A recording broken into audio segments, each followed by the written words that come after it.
హల్లెలూయా. శబ్దం బిగ్గరగా.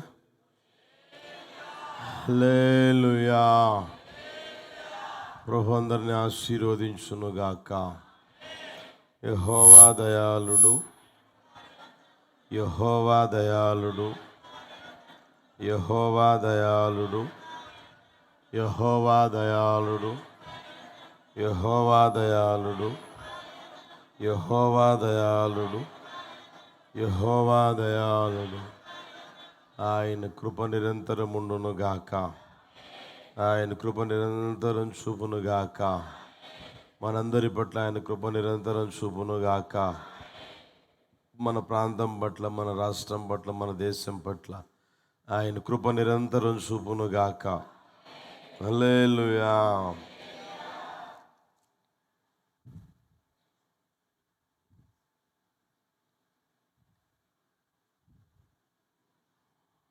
గత వారంలో జరిగిన కూటాలను ఆశీర్వించినందుకు స్తోత్రం చెబుదామా?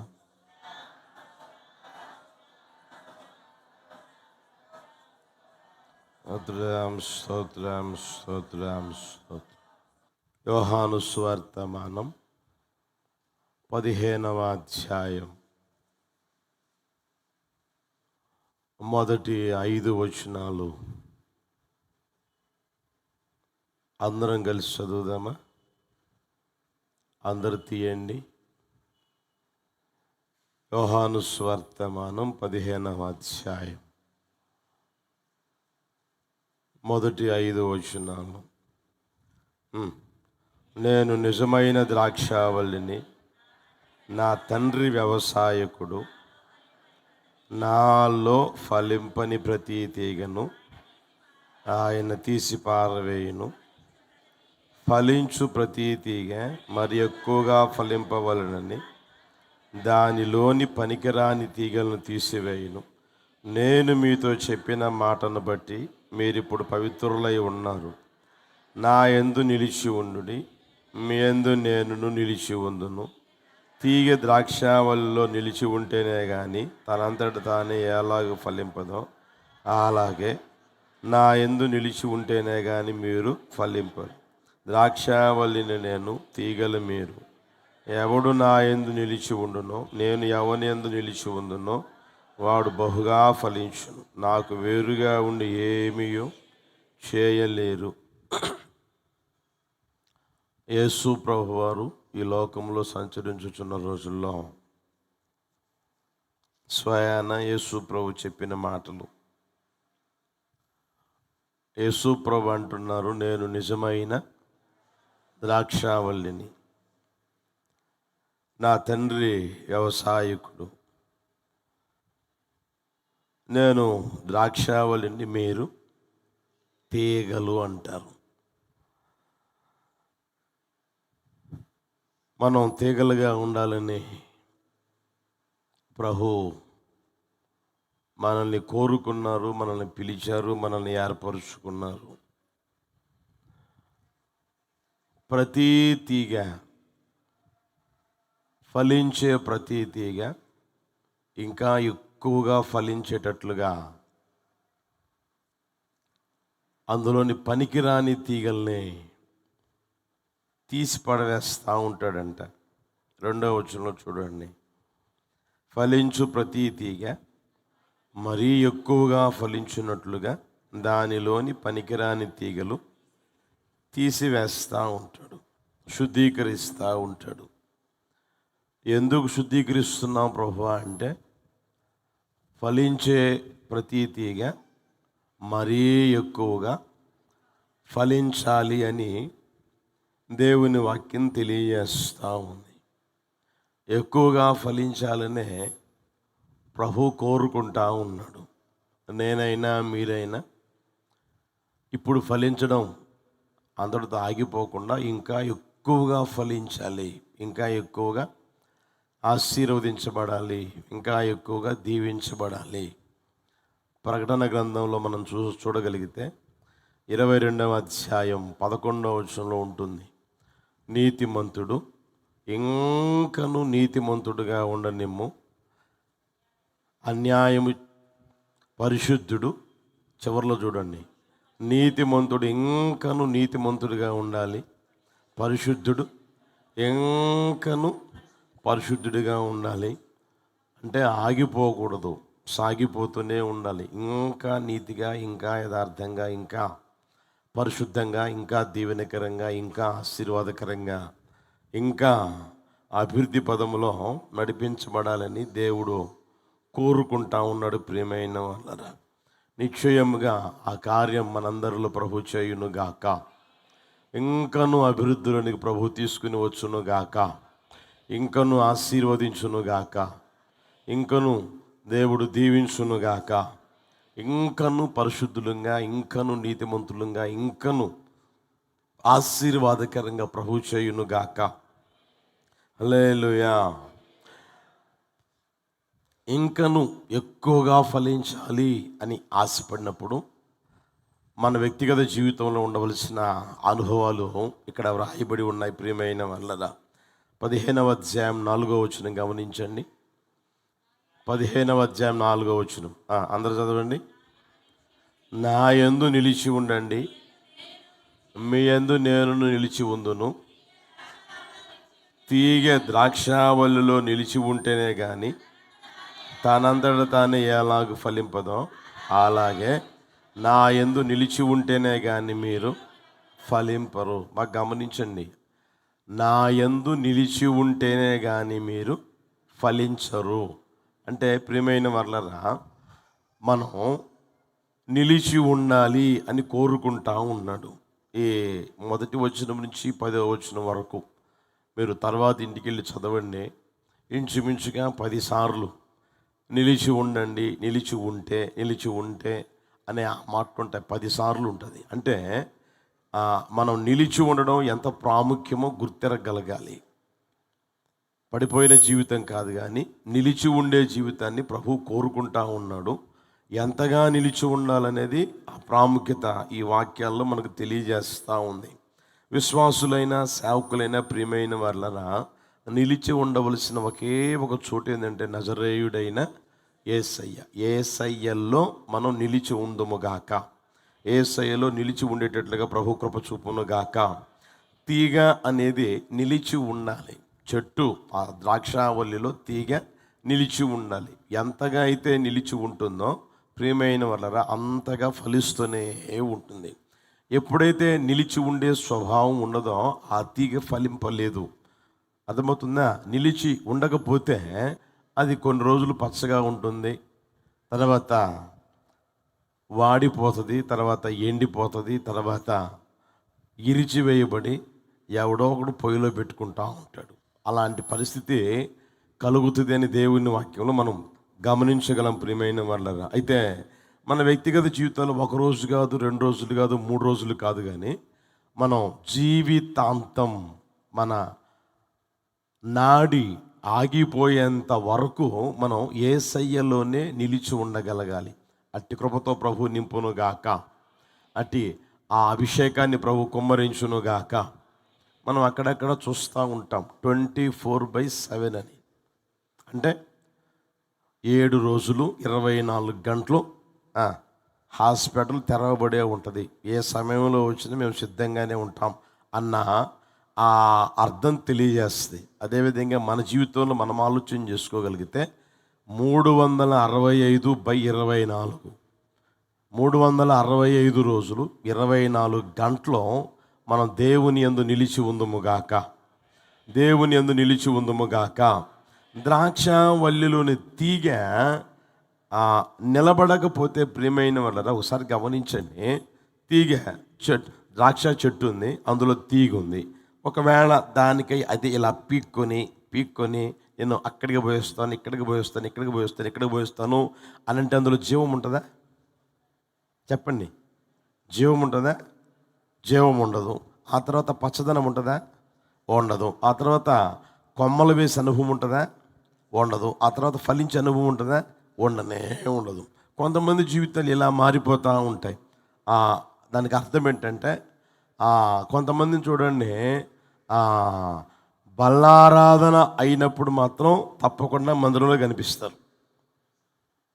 అర్థమవుతుందా? సంస్కారాధనకి మాత్రం తప్పకుండా కనిపిస్తారు. ఇంకొంతమంది చూడండి గుడ్ ఫ్రైడే కనిపిస్తారు, ఇంకొంతమంది చూడండి ఈస్టర్ కనిపిస్తారు, ఇంకొంతమంది క్రిస్మస్కి కనిపిస్తారు, ఇంకొంతమంది ఉంటారు. వాళ్ళు ఎవరయ్య అంటే 31వ తేదీ క్రైస్తవులు, డిసెంబర్ 31, జనవరి 1 కదా నూతన సంవత్సరం ఉంటుంది, ఆ రోజు మాత్రమే కనిపిస్తూ ఉంటారు. అర్థమవుతుంది? అంటే వారి వ్యక్తిగత జీవితాలు ఫలిస్తాయి అని అనుకోవడం మన పొరపాటు అన్నమాట. ఎవరు ఫలించేదేనంటే నిత్యము యేసయ్య యందు నిలిచి ఉండగలిగి ఆ స్థితిలో ఉన్నవారు. అర్థమవుతుందా? ఆ స్థితిలోనికి యేసు నామములు ఒక్కొక్కరిని ప్రభు తీసుకుని వచ్చును గాక, తీసుకుని వచ్చి నిత్యము ఫలించేటట్లుగా ప్రభు కృప చూపును గాక. హల్లెలూయా, హల్లెలూయా. ఇంకొంతమంది చూడండి, మంచి జరిగినంత కాలం మందిరం కనపడుతుంది, యేసయ్య కనిపిస్తాడు, సేవకులు కనిపిస్తారు. అర్థమవుతుందా? మంచి జరుగుతూ ఉందనుకో, అంటే అనుకున్నారు ఆ అమ్మాయికి మంచి సంబంధం రావాలి, వచ్చింది, పెళ్లి జరగాలి, జరిగింది, సంతానం కలగాలి, కలిగింది, ఏమండి పిల్లలు మంచి వారుగా తీర్చిదిబడాలి అనుకున్నారు, బాగానే ఉంది, అన్నీ జరిగిపోతా ఉన్నాను అనుకున్నట్లుగా, ఆశించినట్లుగా జరిగిపోతా ఉన్నాను అనుకో, దేవుడండి దేవుడండి దేవుడండి దేవుడండి అంటారు. అర్థమవుతుందా? కాస్త ప్రతికూలత జరిగింది అనుకో, ఇంట్లో జీవితంలో ప్రతికూలత లేదా ఇంట్లో ప్రతికూలంగా వాతావరణం మారిందనుకోండి, అప్పుడు అర్థమవుతుందా? ఆ ప్రతికూలతలో మందిరం కనిపించదు, యేసయ్య కనిపించడు, సేవకులు కూడా కనిపించని పరిస్థితి ప్రియమైన వాళ్ళరా. అలాగ పొరపాటును కూడా ఉండకూడదన్నమాట. ఏ రోజైనా సరే ప్రియమైన వాళ్ళరా, యేసయ్య యందు నిలిచి ఉందుము గాక. హల్లెలూయా. అది మంచే జరగని లేదా మనకు అవసరమై నానావిధ శోధనలో పడుతూ ఏమంటే కీడు జరుగుతూ ఉన్న ఆ పరిస్థితుల్లో అయినా సరే, ఎప్పుడైనా సరే మనం ఎలా ఉండాలి అంటే యేసయ్య యందే నిలిచి ఉందము గాక. అది శ్రమ అయిందా, ఇరుక, ఇబ్బందా, లేదా ఆ కలవరపడుతున్న వేళల, అది ఏ స్థితిలోనైనా సరే యేసయ్య యందు నిలిచి ఉందము గాక. హల్లెలూయా. మీరు గమనిస్తే నయోమి అనే ఆమె ఉంది, ఆ రొట్టెల ఇంట్లో దేవుని మందిరంలో ఆనందంగా, సంతోషంగా, సమాధానకరంగా తన జీవితం నడిపించుకుంటా ఉంది. తాను తన కుటుంబం దీవించబడతానే ఉన్నారు. కాస్తో కోస్తో ఆశీర్వాదం వాళ్ళు అనుభవిస్తూ ఉన్నట్లుగా దేవుని వాక్యం తెలియజేస్తూ ఉంది. సమృద్ధి అనుభవిస్తానే ఉన్నారు. తినేదానికి తక్కువ లేదు, కట్టుకునేదానికి తక్కువ లేదు, ఉండేదానికి కూడా తక్కువేమీ లేదు. సమృద్ధి గలదాననై వెళ్ళి తినని రాయబడింది. ఆమె అంటుంది, నేను సమృద్ధి గలదాననై వెళ్ళి తినని. ఏమండి అక్కడేదో కరువు వస్తుంది అనుకొని ఏమన్నా బయలుదేరి వెళ్ళిపోయిందంట. వెళ్ళిపోయి అక్కడేమన్నా బాగుపడ్డారా, అక్కడేమన్నా దీవించబడ్డారా, అక్కడేమన్నా ఇంకొన ఆశీర్వదించబడ్డారా అని అంటే ఆశీర్వాదం దూరం అయిపోయింది, దీవెన దూరం అయిపోయింది. వాళ్ళని పలకరించింది ఏంటంటే ఇంట్లో ఏమండి 3 మనుషులు చనిపోయారు, పిల్లలు చనిపోయారు, భర్త కూడా చనిపోయారు. అర్థమవుతుందా? ఆ తర్వాత 3 తయారయ్యారనమాట. అర్థమవుతుందా? ఆ పరిస్థితులలో ఏంటి మా పరిస్థితి, ఏంటి మా బ్రతుకు అని ఆలోచన చేసుకుంటా ఉంటే 6వ వచనం చదవండి. 1వ అధ్యాయం 6వ వచనం. రూతు పుస్తకం 1వ అధ్యాయం 6వ వచనం. వారికి ఆహారం ఇచ్చుటకు యెహోవా తన జనులను దర్శించెనని. చాలు. వారికి ఆహారం ఇచ్చుటకు యెహోవా తన జనులను దర్శించెనని ఏమండి మోయాబు ప్రాంతాన్ని విడిచిపెట్టి బయలుదేరేదానికి ప్రయాణమయ్యారు. అంటే ఇప్పుడు అక్కడ ఆహారం ఇచ్చేదానికి యెహోవా తన జనులను దర్శించారు అని ప్రయాణం కట్టింది. లేకపోతే అక్కడే ఉండేది, దర్శించకపోతే అక్కడే ఉండేది.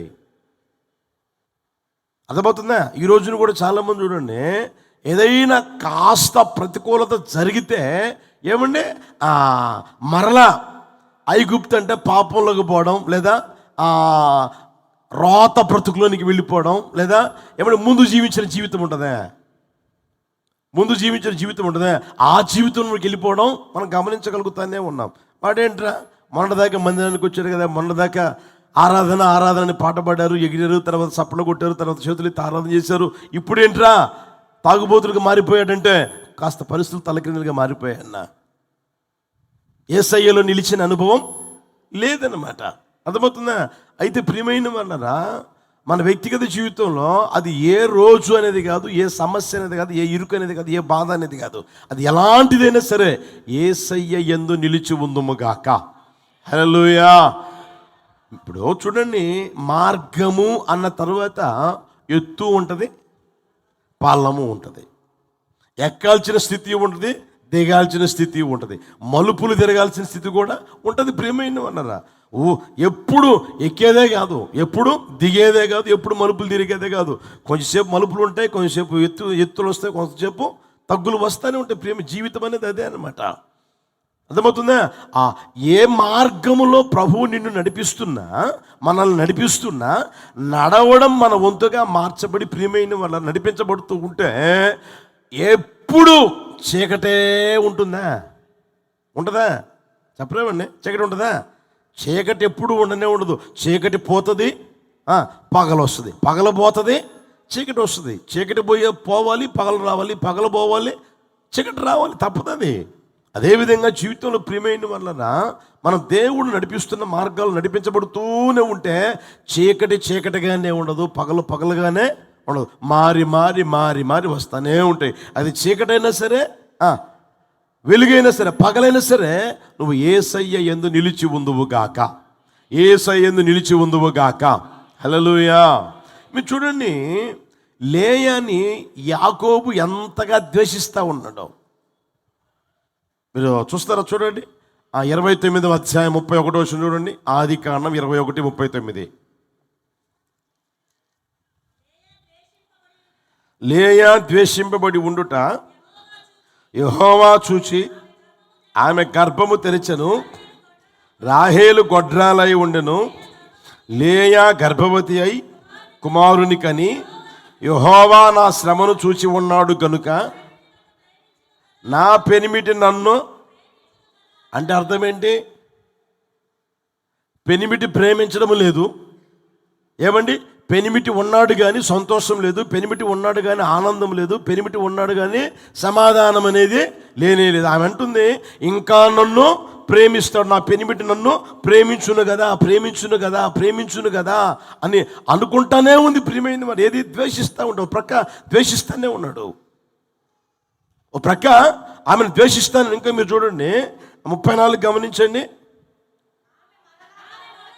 గర్భవతి అయి కానీ తుదకు ఈసారి నా పెనిమిటి నాతో హత్తుకొని ఉండును.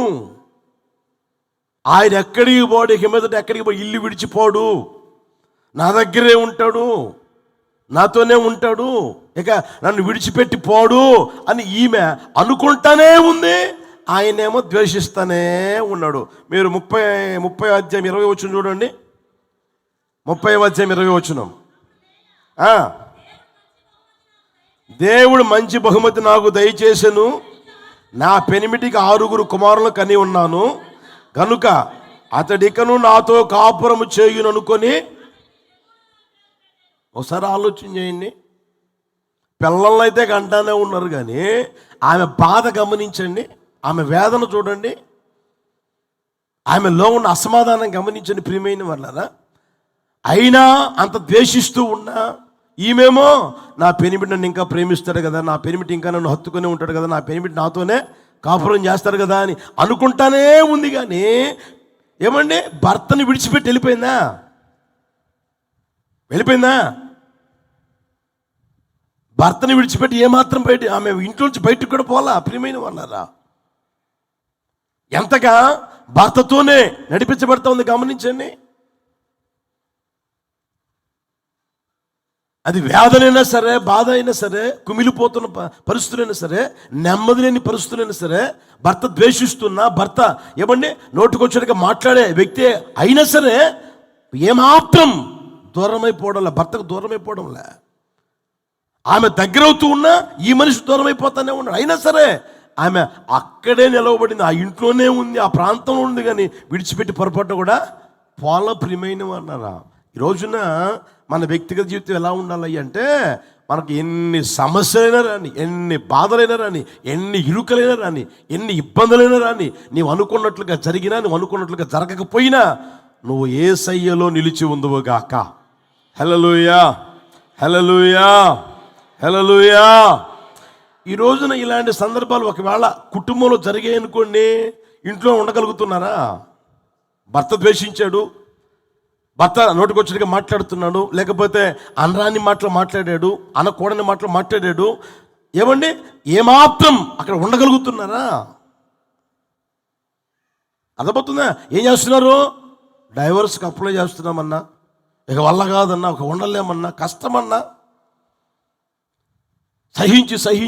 సహించలేకపోతున్నాం, ఇక భరించలేకపోతా ఉన్నాం అనే ఆ మాటలు మాట్లాడుతూ ఉన్నారు. కానీ డైవర్స్కి అప్లై చేసామన్నా, రేపో మాపో కోర్టు పిలుస్తుందన్నా, ఇక తెంచేసుకుంటున్నామన్నా అనే మాటలు మాట్లాడతారు. కానీ ఏమండి ద్వేషించిన అక్కడే ఉందాం, కుటుంబాన్ని కట్టుకుందాం, కుటుంబాన్ని బాగు చేసుకుందాం అన్న ఆలోచనతో ఎంతమంది నడిపించబడుతున్నారు? తెంచేది సైతానుగాడు, కుటుంబాన్ని పాడు చేసేది ఎవరు చెప్పండి? కుటుంబాన్ని కట్టేవాడేమో యేసయ్య అయితే, కుటుంబాన్ని పాడు చేసేవాడు చెప్పండి? సేవను ఆశీర్వదించేవాడు యేసయ్య అయితే, సేవను నాశనం చేసేవాడు చెప్పండి? సైతానుగాడు. వాడు ఏ రోజైనా సరే పాడు చేయాలని చూస్తూ ఉంటాడు, వాడు ఏ రోజైనా సరే నాశనం చేయాలని చూస్తూనే ఉంటాడు. అర్థమవుతుందా? వాడు జీవితాన్ని పాడు చేస్తాడు, కుటుంబాన్ని పాడు చేస్తాడు, ఆ తర్వాత ఏమండి చెట్టుకొకరు పుట్టకొకరు అయిపోయేటట్టు కూడా చేస్తాడు వాడు. యేసుప్రభువే చెప్పాడు కదా, ఏమని? వాడు వచ్చి ఎవరిని కొడతాడంట? కాపరిని కొడతాడంట. అప్పుడు గొర్రెలు ఏమైపోతాయి? గట్టిగా చెప్పండి. వాడు చేసే పని అది. అర్థమవుతుందా ప్రియమైన వాళ్ళరా? కనుక మీ వ్యక్తిగత జీవితంలో అది ఎలాంటి పరిస్థితులైనా సరే యేసయ్య యందు నిలిచి ఉందుముగాక. హల్లెలూయా, హల్లెలూయా. మీరు చూడండి, సహవాసం తెంచేవాడు, సహవాసాన్ని పాడు చేసేవాడు సైతాన్ కూడా. ఒక మాట చూడండి, చూపిస్తాను మీకు. కొరింథీయులకు రాసిన 2వ పత్రిక 11వ అధ్యాయం 2వ వచనం. కొరింథీయులకు రాసిన 2వ పత్రిక 11వ అధ్యాయం 2వ వచనం.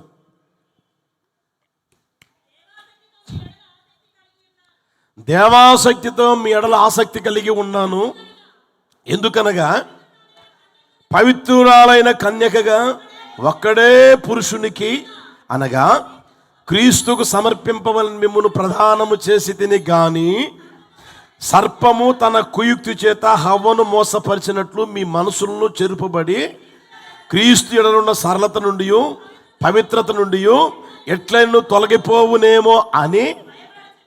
బాగా గమనించండి ప్రియమైన వాళ్ళ, సేవకుడు సేవ చేసి ఏమండి ఆత్మలు సంపాదించి ఒక సంఘంగా కురిస్తే ఇప్పుడు చూడండి, ఆయన అంటాడు పవిత్రురాలైన కన్యకగా ఒక్కడే పురుషునికి అనగా క్రీస్తుకు సమర్పించవలనని మిమ్మును ప్రదానము చేసి తిని. ఏం చేశాడంట? ఆయన సంఘాన్ని యేసయ్యకు ప్రదానం చేశాడంట. అంటే నావారు, మేము యేసయ్య వారం, యేసయ్య నావారు అని అనిపించగలిగాడు అక్కడ. అయితే ఈ మధ్యలో అక్కడ చూడండి, సర్పము తన కుయుక్తి చేత హవ్వను మోసపరిచినట్లు మీ మనస్సులను చెరుపబడి క్రీస్తు ఎడలున్న సరళత నుండి పవిత్రత నుండి ఎట్లయినను. ఆ రోజున ఆ హవ్వని ఆదామును పాడు చేసింది కదా, వాడు కుయుక్తి కలిగిన వాడు కదా, దుర్మార్గుడు కదా, వాడు దుష్టుడు కదా, వాడు పాడు చేసేవాడు కదా, నాశనం చేసేవాడు కదా, గోధుమలు విత్తితే మధ్యలో గురుగులు విత్తేవాడు కదా. అర్థమవుతుంది ప్రియమైన వాళ్ళరా? ఇలాంటి పరిస్థితులు మన వ్యక్తిగత జీవితంలో పొడచూపుతూ ఉన్నప్పుడు మనం అర్థం చేసుకోగలగాలి. ఏమని? ఓహో, ఇది సాతానుగాడి పని, కనుక నువ్వు ఎవరి యందు నిలిచి ఉండాలి? నజరేయుడైన యేసయ్య యందు నిలిచి ఉందువుగాక. హల్లెలూయా, హల్లెలూయా. నిన్ను పాడు చేయాలని చూసేవాడు వాడైతే, నిన్ను బాగు చేయాలని చూసేవాడు నజరేయుడైన యేసయ్య నువ్వు నాశనం కావాలని చూసాడు, వాడైతే యేసు ప్రభువు నువ్వు దీవించబడాలని చూస్తూనే ఉంటాడు. ఇంకను దీవెన, ఇంకను ఆశీర్వాదం, ఇంకను ఫలించడం, ఇంకను ఉన్నతమైన స్థితిలోనికి రావాలని ప్రభు ఏమండి చూస్తానే ఉన్నాడు. నిత్యముగా ఆ కార్యం ప్రభు ఒక్కొక్కరి జీవితంలో చేయును గాక. హల్లెలూయా. సాతాను గారు చూడండి పెంచుతాడు, పాడు చేస్తాడు, నాశనం చేస్తాడు. ఎలా తెలిసినా నీలో ఉన్న ఇచ్చను బట్టి పాడు చేస్తాడు. వాడు 12 తలకాయలు పెట్టుకొని 12 చేతులు పెట్టుకొని ఏమండి ఒక మృగ రూపంలో లేకపోతే ఇంకొక రూపంలో నీకు కనిపించే భయంకరమైన రూపాలు ఉంటాయా, ఆ రూపంలో ఎప్పుడు నీ దగ్గరికి రాడు వాడు. ఎందుకంటే నువ్వు తెలుసు కదా, వాడికి తెలుసు కదా, అలా వస్తే నువ్వు కనుక్కుంటావు తెలుసు కదా. అప్పుడు అంటావు కదా యేసు నామములో సాతానా పో అంటావు. అందుకని వాడు అలా రాడు, నీ దగ్గరికి అలా రాడు. నీలో ఇచ్చ ఏదైతే ఉంటుందో ఆ ఇచ్చను బట్టి వాడు వస్తాడు నీ దగ్గరికి. అది నా దగ్గరికి అయినా సరే, నీ దగ్గరికి అయినా సరే, నీలో ఉన్న ఇచ్చను బట్టి. అర్థమవుతుందా? నువ్వు ఏ ఇచ్చలో నుంచి బయటికి రాలేకపోతావో, ఏ ఇచ్చ అయితే నీ వ్యక్తిగత జీవితంలో గూడు కట్టుకుని ఉంటుంది, అప్పుడప్పుడు అంటావే ఇదేం చేస్తుందిలే, ఇదేం చేస్తుందిలే, ఇది 4 రోజులు ఉంటుంది పోతుంది, 4 రోజులు ఉంటుంది పోతుంది, 4 రోజులు ఉంటుంది పోతుంది అనుకుంటుంటావే. ఆ ఇచ్చను బట్టి నేను దూరతాడు, అదే చేస్తాడు. మీరు చూడండి ఆదికాండం 3:6 గమనించండి. ఆదికాండం 3:6 స్త్రీ ఆ వృక్షము ఆహారమునకు మంచిదియు కన్నులకు అందమైనదియు వివేకమిచ్చు రమ్యమైనదియునై ఉండుట చూచినప్పుడు ఆమె దాని ఫలములలో కొన్ని తీసుకొని తిని తనతో పాటు తన భర్తకును, ఆ తోటలోనే ఉన్నారు, రోజు చూడటం లేదా? దేవుడు చెప్పాడు కదా ఏమని, తోట చెట్ట ఫలం అన్నీ తినండి, ఆ మధ్యలో ఉన్న చెట్టు ఫలము తినవద్దు అన్నాడు. అటుపోతా ఇటుపోతా రోజు చూస్తూనే ఉంటారు కదా ఆ చెట్టు ఫలాలు. అర్థమవుతుందా? లోపల ఉంది. ఎలా ఈ చెట్టు ఫలం ఎట్లా ఉంటుందో, ఇది ఎలా ఉంటుందో, యాపిల్ పండు తిన్నాను, సీతాపండు తిన్నాను, తర్వాత మామిడి పండు తిన్నాను, తర్వాత ఇక్కడ తోటలో చెట్టు ఫలాలన్నీ తిన్నాను, ఇది ఎలా ఉంటుందో, ఈ ఫలం ఎలా ఉంటుందో అని అనుకుంటూ ఉంది.